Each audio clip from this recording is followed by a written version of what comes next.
Hello, hello, hello. It is me, your True Heel Phenom SP3, back live on SK Wrestling YouTube channel and social media for a first of two monthly prediction shows, preview shows for pay-per-views, and our very first for AEW. And I am joined by an esteemed colleague. He is my co-host for Wrestling Daily. He is the lead editor over at TalkSPORT in the UK, host of Talk Wrestling, one of the best UK radio shows on everything going on in the wrestling world. He is my brother from an Irish mother, the one, the only, Alex McCarthy. What an introduction. You make me sound so decorated, Signee. Thank you very much, brother. I love it. But you're joining us for the second time for one of these monthly prediction shows this year. It's my second time as well, so we're on even playing field here. It's not the Alex McCarthy Wrestling Daily. We're on equal footing here. Yeah. Like, this is your home turf now. All right, that's fine. I was on here with Denise. I can't remember which even show now. Rumble, maybe? Preview. And, of course, I've been on your channel, True Heel Heat, which is close to my heart. So, it's here we are again, man. The duo linking up. We've said this before with the Daily Boys. I'm Bubba Ray. You're Devon. That's us. Absolutely. And our good friend, Louis Dergore, he's Spike. Absolutely. So everyone watching us on social media, on YouTube, of course, you can give this video a thumbs up, share this video with all your friends, your family, everyone in between. Of course, drop them a tag on this video on Facebook so it becomes to their attention. And we want to hear you in the live chat on Facebook, on Twitter, on YouTube, and you can become a part of the show. Give us your predictions for AEW Revolution 2021, the second edition. And my, oh my, it's a great card coming up and coming off the heels of a great go-home show. What was your thoughts on the go-home edition for AEW Revolution for this past Wednesday, Alex? Yeah, I thought it was awesome. I thought that the first hour especially was incredibly stacked. Like, it was one of those that you didn't want to miss a single thing because, it was just literally a jam-packed, fast-paced show. Amazing. It really was. And that's nothing against the second hour, but I'm just, if we're going to try and calibrate it in terms of greatest Dynamites ever, the Winter is Coming is obviously always up there, and there's a few others, but I think it's probably top 5, right? Which is real high praise. MJF called it the greatest to me yesterday, which, is debatable, but I do think the first hour is right in that conversation. So the best thing about AEW and certainly their build and go home shows, which maybe you don't see in WWE, hate to be the comparison guy, but they tie their stories in so nicely. They compartment all of the characters. You know what's going on. There's a clear direction. There's nothing muddied and everything's progressive. I loved it. I thought it was great. And I know we might dive a bit deeper into some of these things as we talk about the relevant matches. But my, oh my, I thought it was bold to start with Shaq and Jade Cargill, Red Velvet, Cody. And they tore the house down, man. Everybody exceeded expectations. Cody proved to be the perfect foil for Shaq. Shaq way over-delivered. Like, the chops, his presence in the ring, the power bomb, taking that bump at the end. Man, it was good. And, of course, Jade Cargill. AEW have a real-life megastar on their hands if she's used correctly and pushed in the right places. The look was obvious from day one. She has that aura because of her presence, right? But the work matched the presentation, and that's all you can hope for. She's going to get better the more she goes, and she should be a cornerstone, a real main player in that women's division. Yeah, absolutely. I can just echo a lot of the things you just said, especially with the Dynamite episode. We had a go-home edition to a pay-per-view in 2021 that had Shaquille O'Neal, Onita, J.J. Dillon, and Tully Blanchard in a professional wrestling ring. What a life we are living as professional wrestling fans. But like you said, Shaq's debut, I loved it. It was everything that I expected and then some. He performed like a modern day Andre the Giant, except for Cody trying to body slam him. I don't know what that was about. But other than that, they protect him very well as a giant and a big man. He looked great. Like you said, Jay Cargill has everything needed to be a star. But in my opinion, the MVP was Red Velvet, because if you look the way Jade looked, she's going to get a couple of more opportunities. This was the one biggest chance for Red Velvet to kind of perform at a level and a stage that she wasn't prepared for, but she definitely performed like she was prepared for it. And Red Velvet, I've talked to her in the past. She is a great person, so I love seeing this opportunity for her. So I'm glad that she performed so well. So yes, we got to get into the show though. We got a 9-match card. You got a couple of matches. One thing I did want to mention before we get into the matches, because you did mention it when you were just talking, but you had one half of the number one contenders for the AEW World Tag Team titles on Wrestling Daily last night. Go check out that YouTube channel. Great stuff going on over there. Every Tuesday through Friday, 3 p.m. Eastern Time, 8 p.m. BST. Alex McCarthy hosting with myself, Louis Dangor, and Stephanie Chase. You were with Louis Dangor last night with MJF on the show. How was that? It was exactly as you would expect it to be, SB3. I'm probably aware that I can't swear on this stream, so I can't directly relay what MJF said in many instances, but man, it was gold. I implore anybody who hasn't seen it yet, make your way over to Wrestling Daily. As SB3 says, I have a great team there, and we're doing content every day, so you're always up on the wrestling news. We debate stuff. We have hot takes. It's really cool. To get MJF in that setting yesterday was awesome. We spoke with him for maybe 10, 15 minutes. Then we had another 10 minutes where the fans got to ask him stuff. And, predictably so, he tore into us. He tore into them. He had some choice words to say about my pubic beard, apparently. So, yeah, it was very good, man. Like I said to Louis after, as humbling as humbling as that situation is, it was still like amazing. Like it's the perfect way to talk to MJF, really, because he could just be himself and he totally stole the show. You have to see it if you haven't seen it. Absolutely. I watched it myself and I was laughing hysterically when Louis mentioned Lord Voldemort to MJF, and he just went off on a rant and a tangent on Louis, and Louis was up for the task. So give it up for Louis Dangor. Louis got a few times in this video. Like, he was just digging himself a hole, and MJF was like, he just wouldn't stop coming for him. It was great. He was the butt of the joke, but he handled it very well. He did.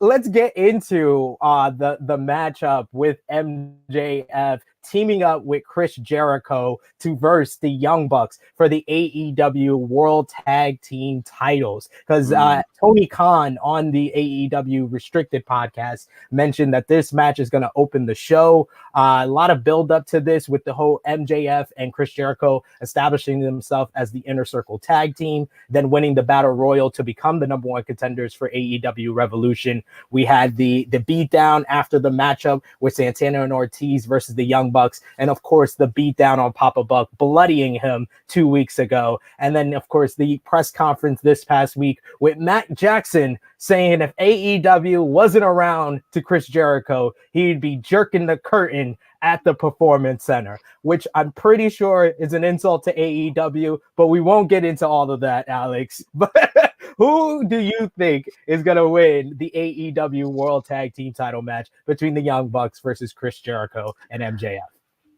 Yeah, I mean, I like the build. I thought maybe the Young Bucks is maybe a little bit weird that you come out and cut a long promo after your dad just got the crap beat out of him. But other than that, like, I think I'm being nitpicky because what they actually did was still entertaining. So at its core, I liked it. And yeah, as far as this match goes, I'm one of the biggest proponents for the Young Bucks. Like, I remember when people were like, that lazy criticism when they said, they don't really tell stories or it's just spots and all of this stuff. But you look at their body of work, not only just since AEW's inception, but beyond. They're literally in that conversation of greatest tag teams of all time, and I don't think that's a stretch to say.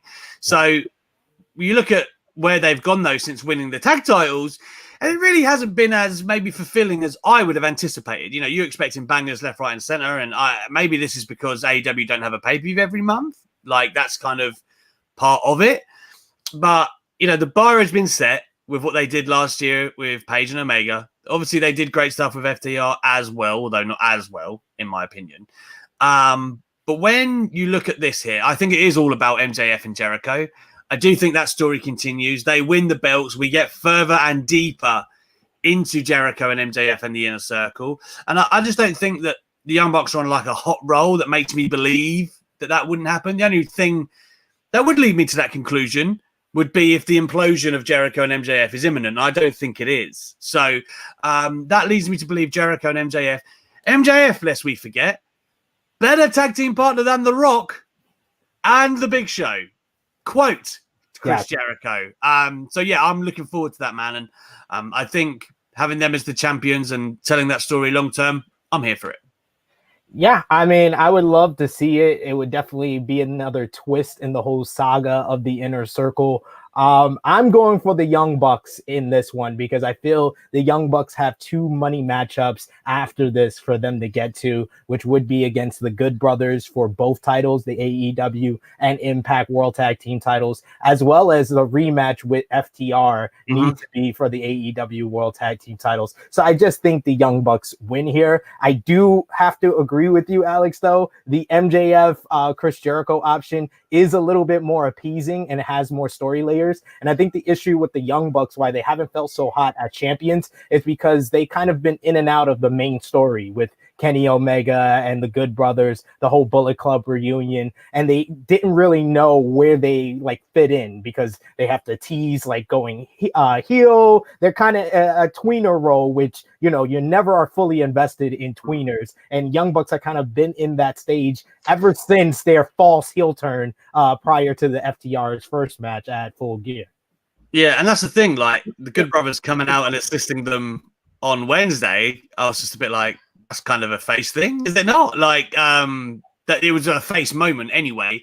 So I was just a bit like, oh, cool. I mean, they've just been nothing but heels on TV, but okay. Like, and I get it that wrestling is fluid and you don't have to like stick to labels like religiously, especially when you're working with super heels per se. That MJF and Jericho are like true heels. But I do think that I could see what you're saying. And I do think that you would be doing it this year if you were going to do it, Young Bucks and FTR. And FTR are kind of like, I don't want to say wallowing, but, they just did some cool stuff in Dynamite. But, I mean, in terms of the title picture, they're kind of floating, aren't they? They were suspended and all of that other good stuff. So you want to work your way back to that. And do Jericho and MJF need the titles? Keyword? No. But I could see it happening as well. So, lest we forget, in terms of predictions, you said Miko. I said Kaylee Ray. Lest we forget, all right? So before this goes any further, Kaylee Ray, she is the truth. Thank you.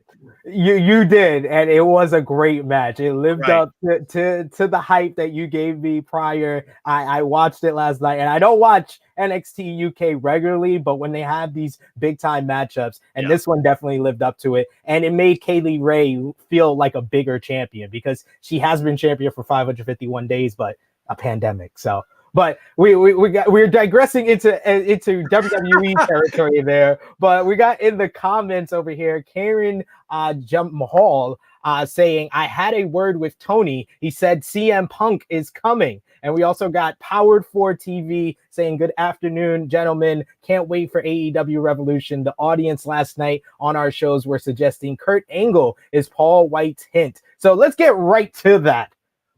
Alex, I gotta ask you. Yes, gotta ask you.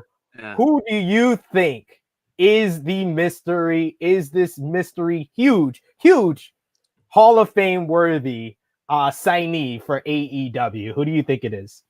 Oh man, it's hard, right? Because like the way AEW have built it would lead you to believe it's someone like legitimately huge, like a Ty Turner almost, right? Like somebody who Hall of Fame, maybe they're not in it yet, which steers me away from Angle, but I could see it being Angle if that makes sense. But just reading into the wording a bit more, huge signing, Hall of Fame worthy. So it's someone who's not in Hall of Fame yet, but has still got some stuff in the tank. I don't want to say Lesnar, but it's not out of the realm of possibility. They could afford him, and he's out of contract. Other people have said CM Punk, Dave Bautista, both of them have squashed it. And then when you look down the line, it's like, well, who else really? Like, who else is there? A Kurt Angle, he's been really open about not, he himself, he would have liked a world title run when he first came back, but he knows that he can't go now. That's the whole reason he retired. So unless he's had a change of heart, I'm not sure I see it being Kurt Angle either. It's super hard to think about because Angle was like the one that kept sticking in my mind, and I don't know whether I was reading too much into it. But they were like, little hints in the Tony Khan statement saying it's true and stuff like that. But also, why have they got Big Show announcing it? And I'm trying to read into that as well. And I don't know, man. It's tough. I don't have a concrete answer. But if someone said who do you think it'll be?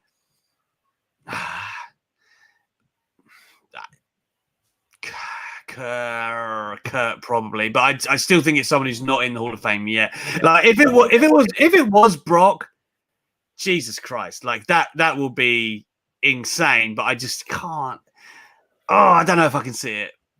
I really wanted to say Kurt Angle, and I saw a lot of people like yourself saying Kurt Angle, but it feels like Brock Lesnar. And even if it doesn't feel like Brock Lesnar, I'm going to will it into existence by predicting it here that Brock Lesnar is going to be the huge signee for AEW. Yes, I do think it could be Christian. Yes, because we only heard one report about him signing with WWE. No one ever confirmed it or anything, and that would be like a huge one because he just had the return at the Royal Rumble. So for him, like a month and a half later to debut for AEW would be huge for them. And John Moxley mentioned him in a recent interview. Yeah, and FTR, right, have celebrated how good he is as well. So I think, Christian would be a huge get for them. I understand that it's not like maybe the headline attraction that when we're talking like Lesnar or a Punk, like they're the ones where you're like, whoa. And to some people, Christian is probably an understated talent. But to those who know, like Christian is an amazing get. He would be anyway. It would say something if WWE really let him slip through their fingers because Edge, we know this, played two sides of the fence and we all know where he landed. I don't think WWE would ever be outbid if they saw value in someone. But is Christian going to be someone they value like Edge? That's the question, right? Yeah. Have WWE ever valued Christian like Edge? No, is the answer. So to imagine him going to AEW and having great matches, I do think that could happen. So I guess we'll say this: like my long shot, and just to shake up the industry would be Lesnar. Multi-year deal to AEW would be insane. But Christian is my more realistic pick. I like the Christian pick because there's a bunch of matches. I know you're a huge Christian fan. I'm a huge Christian fan. So there's plenty of matches. John Moxley, Kenny Omega, Hangman Page, Pac. So there's so many people you would love to see Christian against, and that would be great. This is just like a reminder to you guys, drop your comments in the live chat on YouTube, Facebook, wherever you're watching this SK Wrestling AEW Revolution 2021 preview. If you got any questions for Alex, please let us know in the comments as well. As we move on to the buy-in, we're going kind of in reverse as the buy-in is before the main show for AEW Revolution. Some women's action is going to be a tag team match. Dr. Britt Baker, DMD, teaming up with Reba. Her name's Rebel, so I love that they just put what Britt calls her, Reba, here, versus Thunder Rosa and Riho. All 3 out of 4 of these ladies was in the AEW Women's Eliminator Tournament. We'll talk about that a little bit more when we get to the title match. But who do you have in this tag team match? Thunder Rosa and Riho versus Britt and Reba. Well, there's been slight talk that Reba might not make it, right? That that they might actually have to replace her in the end. Like she's struggling with an injury, I read. And if that's the case, I'm not sure who they do inject in there. But at the same time, I could see the heels squeaking out a victory here if long-term Thunder Rosa and Britt Baker is where we're going to go again, which you would imagine is the case. So come hook or cranny, I think Britt Baker is going to pull it out here. So if Reba's injured, who do you see replacing her? That's a good question. I mean, it could be Ryo Mizunami, assuming that she's around, right? Like, she obviously was here to do the finals of the tournament, but she has the finals of the tournament, so that kind of kills that dead, unfortunately. Heel side of things in AEW's women's division, it's a hard pick, isn't it? Like, there isn't that much going on. So maybe they bring someone in from outside. It's very hard to say. You could be setting something up for Thunder Rosa, NWA show down the road. There's a lot of stuff that you could do, but I don't know if there's an obvious pick, which is a good thing. Either way, you could do it the other direction, have like Rosa and Rio win, and then that sets up a different direction of like those two kind of getting wins and momentum and moving in that direction. And, they could both do with it after how the tournament went for them. So they can't lose in many ways, but I do think Britt Baker is the one who maybe needs, and I don't want to say the word deserve, but the momentum. She has been one of the best characters, at least transformations in AEW since its inception. I really want to go for Britt, but my heart is with Thunder Rosa. You can't go against Rosa. You're so biased. You can't. I can't go against Rosa. I love Riho, so I'm going with those two. If Reba is not in the match, I am going with Camille from NWA to be Britt Baker's tag team partner, because I think that was where they were leading to in NWA before their hiatus, and it would be a nice little give from AEW to NWA to kind of set up their next pay-per-view, which is Back for the Attack on March 21st. Let's move on to another tag team matchup on the card. That is going to be Miro and Kip Sabian with Penelope Ford versus Orange Cassidy and Chuck Taylor. This one has been going on for quite some time, Alex. I want to say almost 6 months of buildup to this matchup. It all started with a broken arcade game, and now we saw a wedding with a sinister minister get broken up with an orange and a cake. We saw a butler, Chucky T, become a butler. So it's been a wild ride up until this point. But who do you have winning this tag team match at Revolution? Kip Sabian and Miro versus Orange Cassidy and Chucky T. Pull that graphic back up. Look, Kip Sabian did not get the memo. Like, he's as square as you like. Look at him. What are you doing, Kip? My British friend. No, this match is going to be all about Miro, man. Like, it has to be at this point. It's going to be his showcase of him dominating. I mean, it's going to be a great match, and there's going to be moments, and the hot tag from Orange Cassidy, and all of these things that you can expect. They're going to be great, but it will be about Miro. Trust me, it'll be about making that man look the monster that he is, putting him over. One thing that AEW are typically good at, and they've done very well with Adam Page, which we'll get to, is keeping people busy while they, before they get to the destination they really want to get them to. Like Page eventually, I believe, will dethrone Kenny Omega. But for Miro, he signed with the company, and this is a company that plans their stories out like 6 to 9 months in advance. And then you've got this crossover at the top of the card as well, Impact, New Japan. And it's been hard for him. Do you know what I mean? Like, to plug into that, where he hasn't really had a ready-made story, and they've had to kind of think on their feet and keep him busy. And I know not everyone's been happy with that. Like, would we like to see more for him? I'm sure we can all agree. Yeah. But at the same time, like, where? What would you have done? Like, everyone is busy. I feel like he's had to bide his time, but this will be a bit of a breakout moment. And the rest of this year, the latter parts of this year, you're going to see him right in the mixes, be it TNT title or whatever beyond. I do think he's going to steadily climb. He could be a foe for Adam Page by the time he's champion. So I do expect, I still believe that there's big plans for Miro and AEW, and it probably starts here. Yeah, I agree with you. Miro and Kip Sabian get the win here. Miro needs a reigniting of his whole character, and I think it will start here. But I definitely agree with everything you said. He came in at a difficult point in AEW because they had a lot of plates moving. In AEW, pretty much everybody's got something going on, so it takes a while for like a new signee to kind of get in the mix, and that's what it's been for Miro. But hopefully, after this match is all done, we could say he's in a better position than where he is right now. Speaking of signees, though, we got Ozzy on Facebook saying Vega will be, I guess, the signee this Sunday. Who do you think we're going to see the former Selena Vega Thea on Sunday?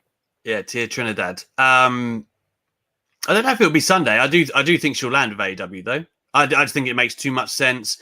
Having spoken to her many times in the past as well, juggling her passions, wrestling being one of them, of course, but streaming and stuff like that as well. Miro is a great example of how you can do that in AEW, and Kenny and Sabian. There's a bunch of them that do it. So I think when you look at the landscape there and the fact that the women's division, she would instantly be a great player there. She can work. She's one of the best talkers. She was one of the best talkers, regardless of gender, in WWE.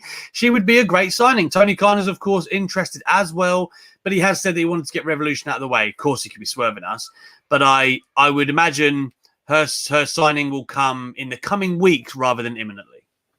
Yeah, I mean, I could see her coming out after the women's championship matchup, which we'll get to, because that would kind of be something to kind of give like a cliffhanger to the women's division and kind of give them something coming out of the show. I think that would be a nice little setup there. We got also on YouTube, Dion saying Rosa and Riho win to tie with Britt's win over Rosa.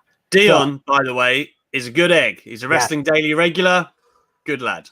Absolutely. We got the good old John Scott said, I'm thinking Conrad influence with Kurt, much like Tony as comms.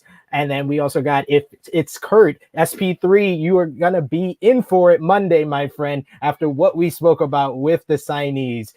John Scott thinks that AEW is borderline on TNA, bringing in former WWE talent. I told him the same thing, Alex. I was like, you can't compare the two because TNA went the worst route possible in hyping everybody from Mr. Kennedy to what? They picked up everybody. Brodus Clay was picked up and it'd be a big deal, man. Like everyone, right? That's different. Come on. Absolutely. Thank you, Alex. See, this is why you're my brother. I got you.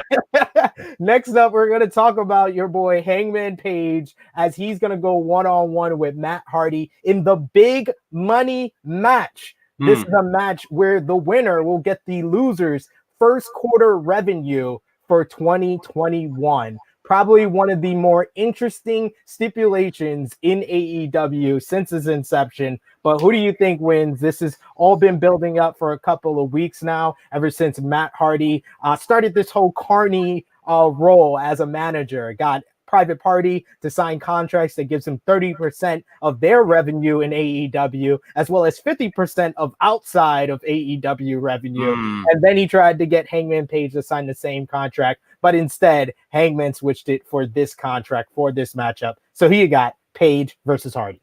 You know who I got. Page is the man. It's all about making him and continuing his rise until he can get back into the title picture. Like I said, AEW doing a great job keeping people busy. And I think, and I said this the other day, and I might get crucified for it, but like Shane McMahon, Braun Strowman, I like that little side story on Raw, right? Like little things that are not all about the title or just, whatever, facing each other time and time again. It's like a little story in there. Like, is someone screwing around with him? Like, why? Why is he poking the bear? And at the end of it, there's going to be this car crash. That's cool. I feel the same about this. As soon as they started getting into it, and you're like, oh, first quarter earnings, like that's a bit unusual and a bit weird, but at the same time, it's cool because it's kind of fresh and you don't do it all the time. The characters make it work as well, Matt Hardy, and it's brought out a lot of Hangman. I think the Dark Order have been a really cool kind of like third party in this feud. So I've really enjoyed it, and I think it's a great way to pass time. It's fun. The match will be good. Hangman will come out on top. Everybody wins, right? This is the best scenario for everyone. I'm really digging it, and I think Hangman's going to be the guy. Yeah, I wasn't too sure how I felt about the build until I saw like what position they got on the Go Home show. They got the main event position, and then seeing the countdown. It was another thing that I wanted to mention about The AEW tag team title match, excuse me. Unprofessional SP3. The AEW tag team title match was on the countdown. They mentioned how the Young Bucks are versus singles competitors for the second time this year after last year losing Page and Omega. So I like that they mentioned that there. I would have hoped they mentioned it on Dynamite, but they didn't. They said it on the countdown. That was cool. But this match, they mentioned the whole history between Page and Hardy, about Hardy hiring him for his independent promotion in North Carolina when Page was younger. So those type of things adds a little bit more meaning to these matchups. But I agree with you. I think Hangman Page gets the victory here. It would be another twist in Hardy's character, and we got to see how Hardy basically reacts to not having his earnings in the first quarter of 2021. And he's a big money maker because he's big money Matt, ladies and gentlemen. But we got to move on to the next matchup on the card, and this is an interesting one. It's the tag team Casino Battle Royale. This is going to be, I believe they said 11 tag teams in this matchup. You got Bear Country, you got two teams from the Dark Order, Santana and Ortiz, the Butcher and the Blade, Private Party, Top Flight. I believe TH2 has been added to the card, as well as Phoenix and Pac. After their squash victory on Dynamite, they're also going to be in the tag team Casino Battle Royale. What we did also hear, there might be one or two teams from outside of AEW, either new signees from other promotion. So first of all, Alex, who do you think we're going to see as a surprise in this match, and who do you have winning? I have no idea on the surprise. Like, it could be, we've seen at the Impact tapings, of course, that there's been Finjuice and stuff like that. Like, that would be quite cool. Like, maybe they're in America and that's something that they can do. Or teams from Impact where, we never got Motor City Machine Guns because of obviously the injury or whatnot. I don't know how he's getting on. There's a variety of options like that across the wider independent scene. Man, I don't know. That'd be really hard because not a lot of them are consistently active. There's like spot shows here and there. We saw Enzo and Cass, but I don't peg them as a AEW kind of team. I mean, this is more like Enzo. I just don't see Tony Khan picking up Enzo. But yeah, I mean, I would say someone from Impact or New Japan, like Finjuice, makes some sense to me. That could be cool. I can't see past Phoenix and Pac if they're in it. I can't. Like that, especially the way they were presented on Wednesday, is basically to give you the illusion, like, wow, they can run through anyone in here. Yeah. I would find it very hard to look past them, but I do like the kind of Cinderella story for John Silver and Alex Reynolds. If that is an option, get the Dark Order on there. I do feel like in front of a crowd, them winning a tag title in light of what happened to Brody Lee, I feel like that would be a real big emotional feel-good moment that you can't really put a price on, and you can't replicate or fabricate it. So there is that option. But now that Phoenix and Pac are in there, I mean, I can't look past them. I really can't. I really want to go with Phoenix and Pac because I went out on a limb on Twitter and I said that Phoenix and Pac might be a better tag team than the Lucha Bros. Because, yeah, I just that whole squash victory, I was just like, they looked unstoppable. That was great. And they just match each other in the high flying, but they also both can pull out power moves. So they're similar in each other, but also a little bit different. But man, I just would love to see them versus the Young Bucks. I think that would be amazing. But my surprise team is my winner of this matchup. I think Carl Anderson and the Good Brothers will win the tag team Casino Battle Royale. It just makes sense. It's the match they kind of been building to, and them coming in as a surprise as like the last entrant, I think would be a big impact and be something that people talk about coming out of the show. Good pun. Yeah, I think you're spot on. If we're going to get to what you said, like Young Bucks and the Good Brothers, maybe that'd be a window into where we're going, because if they win that and the Young Bucks retain, that's big business. It is. You have to look at those matches that are on the table as to who the winner could be. So, yeah, I could firmly see that. It's almost weird that they haven't announced them, but I would get it why on paper. Dion is going out on a big limb here. He says, Luther and Serpentico, Chaos Project for the win. He also talking about Hangman versus Matt Hardy. He says, I'm so conflicted with this match. If Hangman loses, it does not get to drink however he likes. If Matt loses, he would not be able to pay Private Party and TH2, and he will continue to haunt Paige. So yeah, that's that. There's interesting stories to come out of this. That's why that one is a very interesting match, as well as the Tag Team Casino Battle Royale, as well as this one, the Face of the Revolution ladder match. It's going to be 6 participants, Pentagon, Lance Archer, Cody Rhodes, Scorpio Sky, Max Caster of the Acclaim, and a mystery participant, which will be a debuting star for AEW. So, Alex, similar to the Tag Team Casino Battle Royale, who do you have being the mystery, and who do you have winning? I don't know, man. I mean, in terms of like, who do I have winning? Not Cody. I just don't think they put him back in the TNT title picture. I think Max Caster will show out properly here. But to me, it's Scorpio Sky or Lance Archer. That's your 2 picks to me. That makes sense. From there, though, it all depends on who the mystery person is. You know, is it a Carlito or like a Rob Van Dam? Are we going that end of the spectrum, or is someone like present day, like an Ethan Page, which I think a lot of people believe it to be? If it is him, I could see him winning it, right? I could see the logic in having Ethan Page win the ladder match, especially hot off his debut. Other than that, you might do like a Brian Pillman Jr. or someone like that to exacerbate things. But I do think Ethan Page is going to be the mystery guy. Do I think he's going to win it? Probably.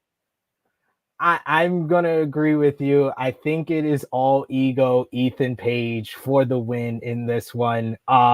He just makes sense as the mystery participant. You got the connection with Impact. You could still do his tag team with Josh Alexander, and the TNT Championship in the hands of Darby Allin. If you've heard any interview with Ethan Page in the past, he really wants to get back in a ring with Darby Allin. They got their whole history from Evolve. You could see some of it on the WWE Network or WWN Live. I've seen them in Florida during WrestleMania weekend, and Ethan Page nearly killed Darby Allin. So I want to see what they could put together in AEW for the TNT Championship in like a main event of a Dynamite. I think it would be great. So yes, I agree. Ethan Page comes into AEW and becomes the face of the Revolution.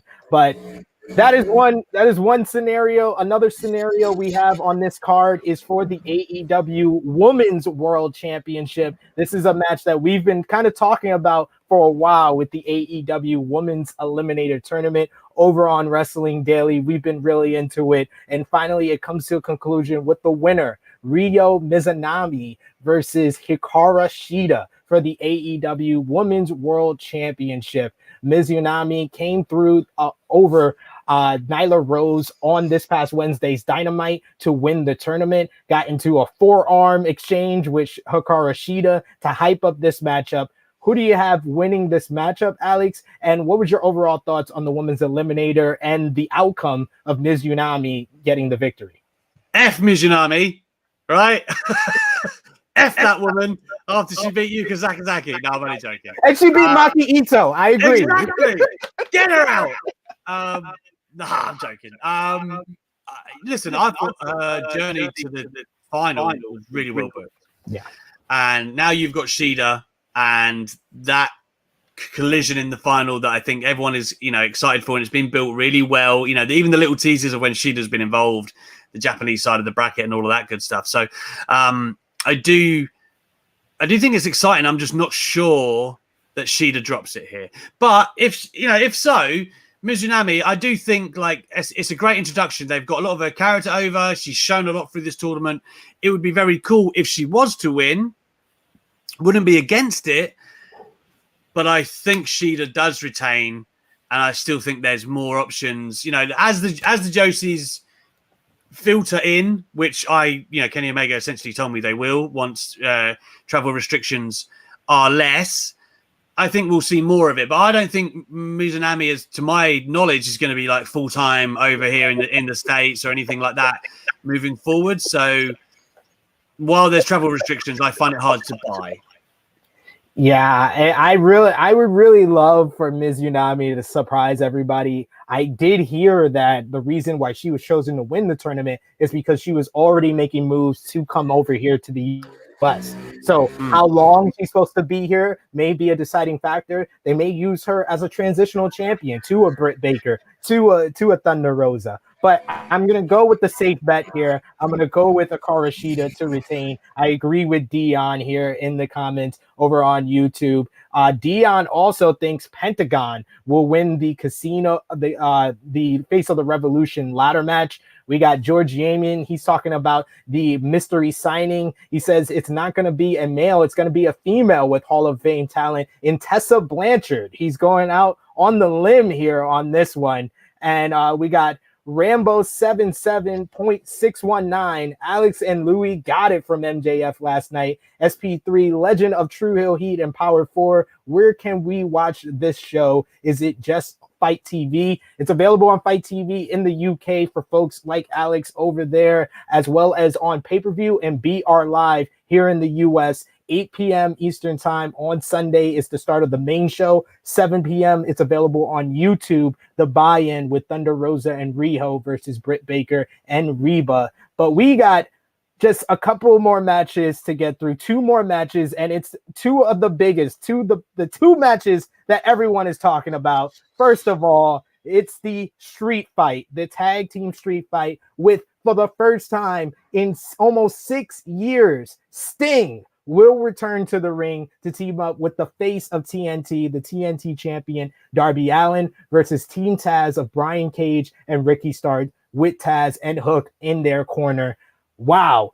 This is another one that's had such a long build-up. This is a credit to AEW spreading out their pay-per-views in how long some of these rivalries can go. But this one started all the way back in April of last year when Taz interviewed Darby Allin, tried to give him some tips. Darby Allin didn't take well to that, so Taz brought in Brian Cage, beat him up in the ladder match at Double or Nothing last year, which Brian Cage won. These two have been going back and forth. Ricky Starks has gotten involved, Powerhouse Hobbs, Cody Rhodes, Hook. We've seen so much happen, but it was Sting at Winter is Coming. He injected himself in this rivalry, which brings us to this tag team match of Sting and Darby Allin versus Team Taz. We don't know for sure if it's going to be cinematic because we've been seeing Sting get physically involved a lot in the past couple of weeks. But who do you have winning? Team Taz versus Darby and Sting, Alex? I find it hard to believe that they would do Sting's big comeback and he would lose. It's that simple. I feel like it's going to be the feel-good moment where Sting gets a victory, especially after how things went for him in WWE. I feel like it would be pretty like contradictory almost to then go, yeah, and now come in with us and lose as well. So I think he'll probably get the victory, him and Darby with that cool moment at the end. I don't know if that'll be the end of things, but I do feel like Sting's big comeback, yes, he gets the victory. I have to agree. We're agreeing a lot. We do this. We're kindred spirits. But I really wanted to go with brothers. What are we gonna do? I really wanted to go with Team Taz here because they have not looked that great in this rivalry, especially the last 2 weeks. Had a couple of weeks. Like the Powerbomb week, the dragging Darby away. They've had a couple of weeks, but yeah, I hear you. When the rivalry's been going on for like 10 weeks and only 2 out of the 8, 2 out of the 10, you've gotten the upper hand and then you lose at the pay-per-view. I don't know. It doesn't make you look that great. But hopefully they do the smart thing and Ricky Starks takes the loss and not Brian Cage, even though Brian Cage been taking Scorpion death drops and everything else. Yeah. But I just hope that Sting looks good in this match. If it is a cinematic, I hope that they can make it something that's special and unique. I hope they do, consult with Darby Allin because he has such a creative mind and he can make something that's different from everything else that we've seen in the cinematic stage. But I like the build up to this matchup. Other than the last couple of weeks, I just felt like the go home segment was a little unnecessary after you peaked with Darby coming down with the zip line. I was like, Why do it the following week? I didn't understand that. But other than that, for everything, for all its faults, this has been a pretty good build up to this point. So I think they're going to deliver on Sunday. And you have to say as well, like, Team Taz have kind of already won by being in the match with Sting. Like, by association, it's a big look. It's a big win. So, I think that's very cool for them, and that's not to be understated. But, it wouldn't hurt Sting to lose, and go in whatever direction they want to go in, especially with the odds stacked. I just, after the way his career is, petered, I don't see it. Yeah. It's that fact, and the fact that Sting and Darby losing continues the rivalry. And I kind of wanted this to be the blow off. So Sting and Darby have to win here. So finally, you saw it in the title for this video. What is an exploding barbed wire death match? It is the main event of AEW Revolution, as Kenny Omega will defend the AEW World Championship against the former champion, Jon Moxley. These two men have been feuding with one another since the first pay-per-view for AEW at Double or Nothing, when Jon Moxley debuted and laid out Kenny Omega. Their first match got preempted at All Out 2019, and then they had their first match at Full Gear 2019, the Lights Out. Barbed wire beds, exposed ring mats, everything you would want in that matchup. It was there. It was insane. And then almost 1 year later, they versed at Winter is Coming with the AEW World title on the line, where Kenny Omega turned heel, aligning with Don Callis and screwing Jon Moxley out the AEW World title. Ever since then, Omega has been leaning on the Bullet Club, Gallows, Anderson, Kenta, to get involved with Jon Moxley, make his life a living hell, and he calls the exploding barbed wire death match the Moxley Extermination Chamber. It's going to exterminate Jon Moxley from AEW. We're going to finally see the end of this rivalry. Moxley Omega 3. Have you ever seen an exploding barbed wire death match, Alex? No, I mean, I've seen death matches, but but my lord, when I spoke to Kenny, he said, it's going to feature all of the things you would imagine, right? There's going to be pyrotechnics and explosions and terribleness, basically filling the ring. But I'm so curious. It's like, what does the loser do after this match? Like, they have to go away for a little bit, don't they? And I know people were like, Renee is pregnant and I don't know how long she's got left. They're kind of speculating that maybe John will take some time off to be there for that, which I could see if she's at that right stage. I don't know. Because that's the other thing. Like, Moxley, his character, he's not the type to ever go away. Like, unless like he finds a beef with someone else, he'll just hate Kenny forever and go after that title forever. That's what he will do. So it's very, this match type obviously takes things to another level. It's also Kenny Omega trying to say, I will beat this violent man at his own game. I think Omega retains. I just think there's too much mileage in his character and this belt collector and being at the head of AEW right now. I feel like you don't walk away from that. But it's going to be spectacular, and I fully expect Jon Moxley to do something mental that will eventually write him off, I assume.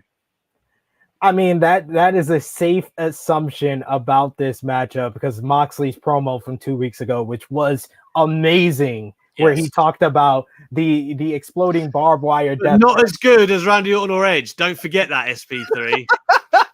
Another Louis D'Agore hot take right there. Not my take for anyone watching. Not mine. No, you gotta quote Louis D'Agore. He's 99% sure about that argument. He put good money on it. Yeah.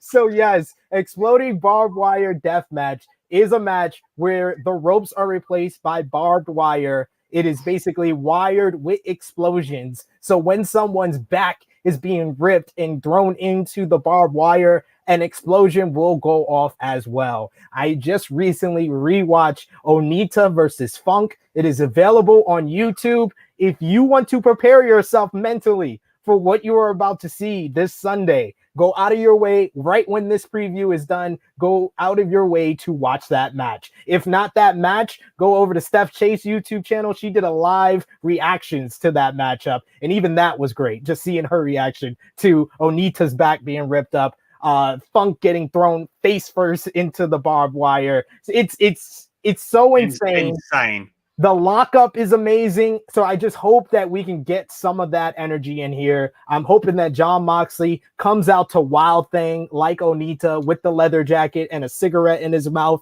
He's about to go to his death and he's going to smoke a cigarette on the way there. I would just love to see it. But yes, I agree. Kenny Omega is going to get the victory here in the exploding barbed wire death match at AEW Revolution. But how long do you see Jon Moxley being out if this is like the write-off for him, Alex? I mean, it all depends what happens to him, I guess. But, a couple of months I could maybe see, because this is the other thing. AEW has like 3 months between pay-per-views. Okay, so what, Double or Nothing, I think it's the end of May, I believe, which gives them, give or take, 3 months. So I think you could go away for 2 and still get back and have a program easily, right? So that would make the world of sense to me if that was to happen.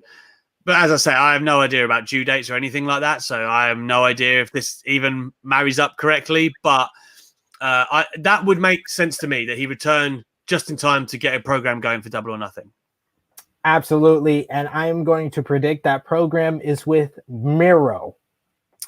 Ooh. Miro versus Moxley. I think that Moxley coming back after an exploding barbed wire death match, I think the perfect person for him to be in there with is a Miro, and that would revive Miro. Win or loss, he'll be in there with the top babyface in the company. I was about to say, Moxley is so well protected. He's lost literally a match since debuting. So his singles, that is. So, anyone you put him in there with, it has to be done right to make them look great. But I do feel like he had success with Eddie Kingston and MJF in that capacity where they did not suffer because, Moxley had to go over. Brody Lee as well. So I don't know. Like, I could see it, but it's like, you have to be careful because you want Miro to kind of keep going up and up and up and up. And then it's like, that might be a roadblock for him. Maybe you want him to get up before he hits that roadblock. I don't know. But there's lots of options for both. Lots. Yes, it's going to be interesting. So we hope that you watch. Once again, it is this Sunday, March 7th, live on pay-per-view and BR Live here in the U.S., 8 p.m. Eastern Time. In the U.K., it's 1 a.m. BST on Fight TV. So, I hand it to you, Alex. You watch the show. You do a lot. So please tell the people watching where they can find you on social media, your radio show, your YouTube show. This man is everywhere. I'm busy. I'm very busy. It's not Talk Sports. Who put that in there? It's Talk Sport. I think they botched that for me. How dare they? How dare they? Anyway, it is that handle, but without the S on the end. So it's AlexM_TalkSport. There you go. That's where you can find. I put everything on there, right? Like all the interviews that I do. I posted a clip from Lisa Marie Varon today. I've got a Natty clip coming once I get off of here. Rich Swan I spoke to this week. We're doing like a special radio show on Monday for International Women's Day that you can catch American viewers or anywhere around the world. You need the TalkSport app. You'll be able to find us on the App Store and you can listen to the show anywhere, anytime, catch up, whatever you like. And the International Women's Day show is going to be loaded. So make sure you check that out. Of course, Wrestling Daily on YouTube, SP3. I'm with him every Wednesday, with Louis every Tuesday and Steph Thursday, and Louis again on Friday. So you can get that as SP3 mentioned earlier, 3 p.m. Eastern time, 8 p.m. UK time. And then, of course, talksport.com/wrestling, man. You'll get all of my good stuff there. You can watch my interviews on Inside the Ropes YouTube channel. But my work is everywhere. If you follow my Twitter, that's like a centralized hub. That's got everything wrestling. I have a lovely positive following there, so you're more than welcome to join.